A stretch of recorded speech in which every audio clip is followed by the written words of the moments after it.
दुनिया के दो बड़े लोकतंत्र भारत और फ्रांस अपने रिश्तों को एक बिल्कुल नए लेवल पर ले जा रहे हैं। हाल ही में एक बड़ी घोषणा हुई, उनकी साझेदारी को अब एक विशेष वैश्विक साझेदारी का दर्जा दे दिया गया है। और यकीन मानिए, ये सिर्फ एक नाम का बदलाव नहीं है, ये एक ऐसी गहरी दोस्ती की शुरुआत है जो आने वाले समय में पूरी दुनिया पर अपनी छाप छोड़ने वाली है। तो सवाल ये उठता है कि ये विशेष साझेदार का टैग, इसका मतलब क्या है? आखिर एक सामान्य पार्टनरशिप और एक स्पेशल पार्टनरशिप में फर्क क्या होता है? चलिए इसी सवाल का जवाब ढूंढते हैं और ये समझने की कोशिश करते हैं कि इस बदलाव का भारत, फ्रांस और हाँ, पूरी दुनिया के लिए आखिर मतलब क्या है।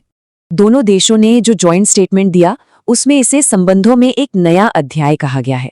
तो ये साफ है कि ये सिर्फ कागजों पर किया गया कोई बदलाव नहीं है, बल्कि भविष्य के लिए एक बहुत मजबूत नींव रखी जा रही है। तो आइए इस नए अध्याय के पन्नों को पलटकर देखते हैं कि आखिर इसमें है क्या।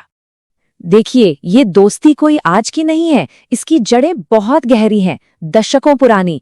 इसकी शुरुआत हुई थी 1998 में एक स्ट्रेटेजिक पार्टनरशिप के तौर पर, और आज ये अपग्रेड होकर विशेष वैश्विक सामरिक साझेदारी बन चुकी है।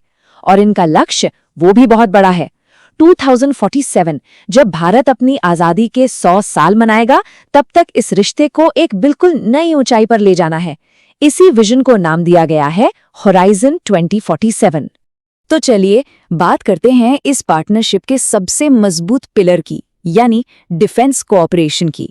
सच तो ये है कि यही वो नींव है जिस पर यह पूरा रिश्ता टिका हुआ है। देखते हैं कि इस एरिया में क्या कुछ खास हो रहा है।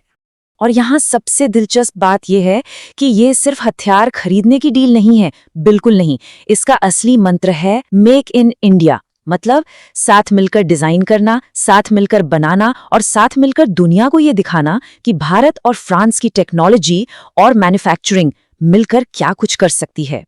इस पार्टनरशिप की सबसे बड़ी हेडलाइन में से एक है ये नंबर 26। जी हाँ, इंडियन नेवी के लिए 26 राफेल मरीन फाइटर जेट्स का सौदा। ये फैसला न सिर्फ फ्रांस को भारत के सबसे भरोसेमंद डिफेंस पार्टनर्स में से एक बनाता है, बल्कि हमारी समुद्री ताकत को भी कई गुना बढ़ा देता है। लेकिन बात सिर्फ फाइटर जेट्स तक ही सीमित नहीं है। जरा देखिए, भारत में जेट इंजनों के लिए MRO यानी मेंटेनेंस, रिपेयर और ओवरहॉल की सुविधाएं बन रही हैं। हैमर मिसाइलों के लिए जॉइंट वेंचर बन रहा है। टाटा और एयरबस मिलकर हेलीकॉप्टर की फाइनल असेंबली लाइन लगा रहे हैं। ये सब मेक इन इंडिया के बेहतरीन उदाहरण हैं, जहां फ्रेंच टेक्नोलॉजी और इंडियन स्केल मिलकर कुछ बड़ा कर रहे हैं। अब जरा हवा से समंदर की गहराइयों में चलते हैं। स्कॉर्पियन सबमरीन प्रोग्राम, ये एक बहुत ही सफल कहानी रही है। इस प्रोग्राम के तहत इंडियन नेवी को 6 मॉडर्न सबमरीन्स मिल चुकी हैं, और ये जो कामयाबी है, ये आने वाले नेवल कोऑपरेशन के लिए एक शानदार मॉडल की तरह काम कर रही है। तो डिफेंस की बात तो हो गई, लेकिन ये पार्टनरशिप सिर्फ यहीं तक नहीं है। ये भविष्य की टेक्नोलॉजी पर भी उतना ही फोकस कर रही है, वो टेक्नोलॉजी जो हमारे आने वाले कल को शेप देगी। तो चलिए इस डिजिटल फ्यूचर की एक झलक देखते हैं। और जब हम फ्यूचर की बात करते हैं तो स्पेस को कैसे भूल सकते हैं। भारत की इसरो और फ्रांस की स्पेस एजेंसी CNES, ये दोनों मिलकर स्पेस में अपना सहयोग और बढ़ा रही हैं। चाहे वो स्पेस तक अपनी खुद की पहुंच हो, स्पेस में क्या हो रहा है इस पर नजर रखना हो, या फिर डिफेंस से जुड़े स्पेस मिशंस हों, हर जगह ये कोलैबोरेशन और गहरा हो रहा है। आज की डिजिटल दुनिया में सबसे बड़ा खतरा क्या है? Cyber attacks. और इसीलिए साइबर सिक्योरिटी इस पार्टनरशिप का एक बहुत अहम हिस्सा है। भारत और फ्रांस मिलकर आज के मॉडर्न साइबर खतरों से लड़ने के लिए तैयार हो रहे हैं, ताकि हमारा डिजिटल स्पेस सुरक्षित रहे। और फिर आता है AI, यानी आर्टिफिशियल इंटेलिजेंस। ये भी इस दोस्ती का एक बहुत इंपॉर्टेंट हिस्सा है। दोनों देश एक ऐसी AI को बढ़ावा दे रहे हैं जो पीपल सेंट्रिक हो। इसका मतलब है ऐसी AI जो सेफ हो, जिस पर भरोसा किया जा सके और जो सबके लिए खुली हो, ताकि टेक्नोलॉजी की वजह से दुनिया में और बंटवारा न हो। अच्छा, तो ये पार्टनरशिप सिर्फ डिफेंस और टेक्नोलॉजी तक ही नहीं है। ये हमारी पृथ्वी से जुड़ी बड़ी चुनौतियों जैसे क्लीन एनर्जी और क्लाइमेट चेंज से निपटने के लिए भी उतनी ही सीरियस है। आइए देखते हैं कैसे। भारत का एक बहुत बड़ा लक्ष्य है 2047 तक 100 गीगावाट न्यूक्लियर एनर्जी कैपेसिटी हासिल करना। ये एक बहुत ही एम्बिशियस गोल है, और इस बड़े सपने को सच करने में फ्रांस एक बहुत इंपॉर्टेंट पार्टनर बनने के लिए तैयार है।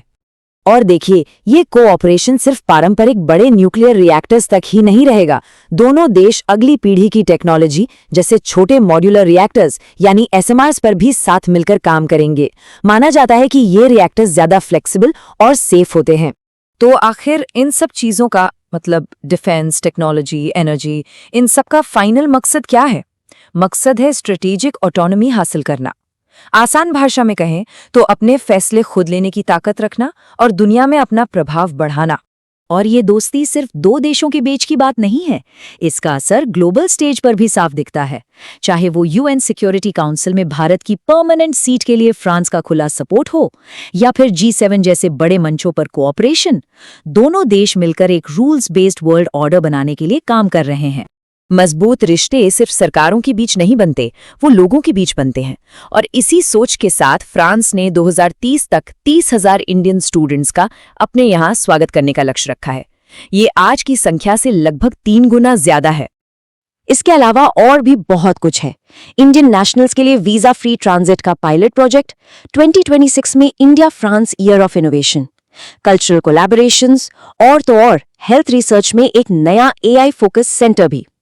ये सारी पहलें मिलकर एक ऐसा मजबूत कल्चरल और एजुकेशनल ब्रिज बना रही हैं जो दोनों देशों को और भी करीब लाएगा। तो कुल मिलाकर बात यह है कि भारत और फ्रांस सिर्फ बदलती दुनिया के साथ खुद को ढाल नहीं रहे हैं, बल्कि वो दुनिया को एक नई दिशा देना चाहते हैं। और यहीं पर एक बड़ा सवाल खड़ा होता है, क्या ये शक्तिशाली दोस्ती, ये पार्टनरशिप वाकई आने वाले कल की दुनिया को एक नया आकार दे पाएगी? खैर, इसका जवाब तो वक्त ही बताएगा।